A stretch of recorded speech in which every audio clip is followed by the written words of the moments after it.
Hey, growing people. Welcome to the kitchen.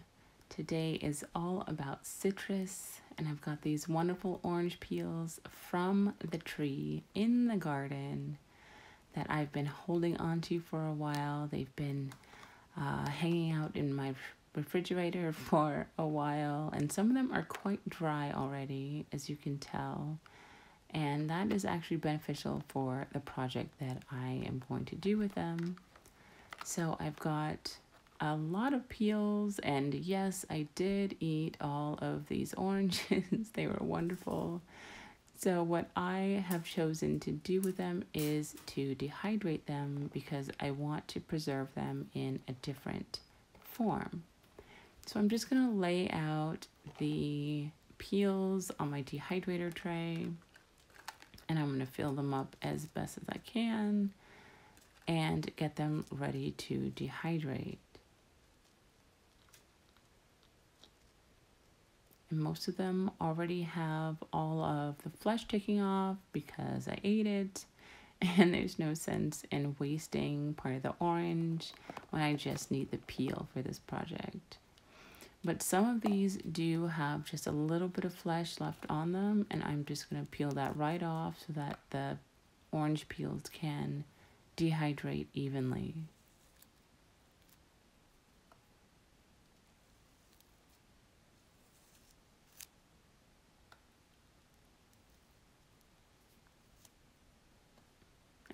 I've also got a few lemon peels. I don't have that many because I didn't just eat lemons. I didn't have any use for lemons recently. So that peel had a little bit of juice left in it.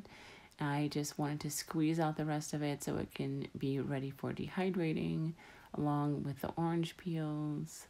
And I will put that juice to use. Don't worry. So here they are in the dehydrator. I just have 2 trays full, even though it seemed like I ate a lot more. I actually filled up the dehydrator with other food so I wouldn't waste any energy dehydrating. So this is the next day, and take a listen to this. Isn't that amazing? They are so dry. They dried so well. They are good and crispy. I can do this all day long, just breaking up these dehydrated orange peels. Very therapeutic. So this is the second tray that I also had some lemon peels in, and I'm just trying to see that all the peels are dried enough. Sometimes when they just tear like that and they don't break cleanly, they're not dry enough. But it does seem like these are dry enough. So they are ready for use, and they are ready for the next step in the process. They're looking really good. So next up is I'm going to bring my blender over so that I can use it. And I am going to make citrus powder. So I'm just going to drop in these dehydrated orange peels. I'm going to start with the oranges and just turn on the blender and watch it go.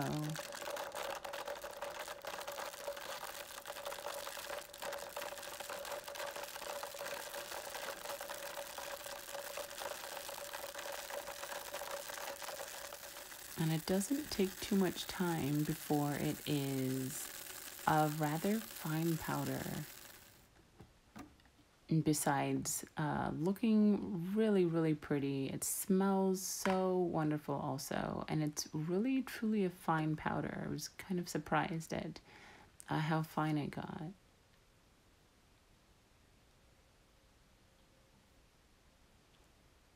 So I'm going to continue with the preservation stage and put these in a mason jar so that I can collect all of the powder and have it in a really compact jar to save on space, but also to preserve it. So it's looking really beautiful. It's like a really beautiful dark yellow color. And it looks pretty dry. It's moving pretty well in the jar. Now, what I should have done before I put the powder in the jar is sift it a little bit just to get some of the little crumbles out, and I can just store those separately. So I'm just sifting it a little bit at a time. And what I end up with are these little granules separated from the powder, which is even more fine.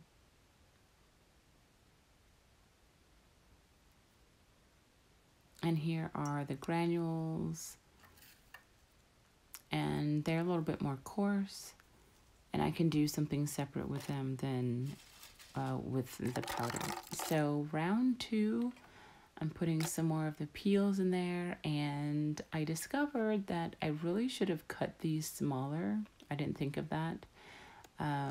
It kind of takes a toll on your blender, and I discovered afterwards that the outside, or the inside actually, of my blender was very cloudy because of all of the wear and tear that these really hard peels had an effect on my blender. So just a word of caution.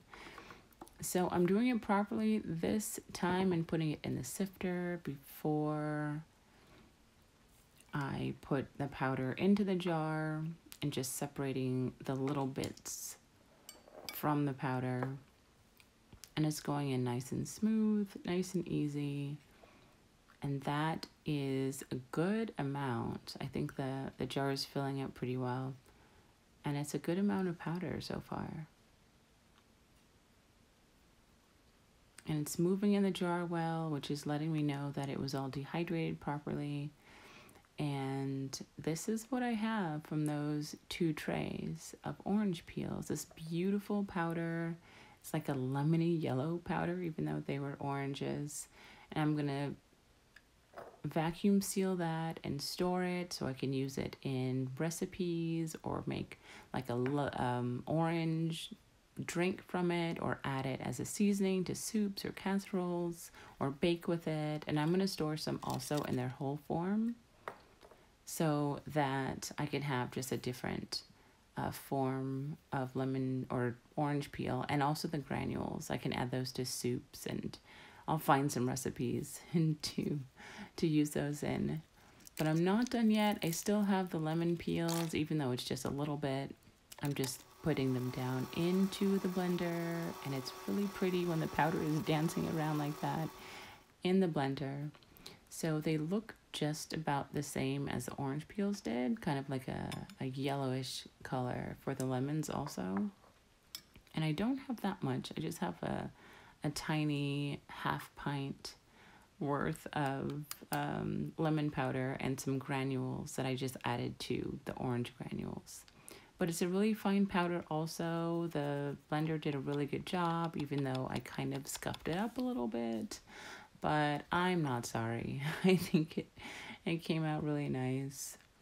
So there's the lemon powder. You can make like a lemonade from this, a lemon drink. You can add it to your food as a seasoning if you're cooking with it and you need some citrus.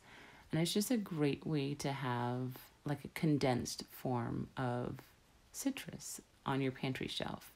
And I discovered that there is a lot of powder left over on the Vitamix, so I am just scraping it down and saving as much as I can. And this is my final product. I think it came out wonderfully. The house smells great, and I have a couple of different forms of citrus.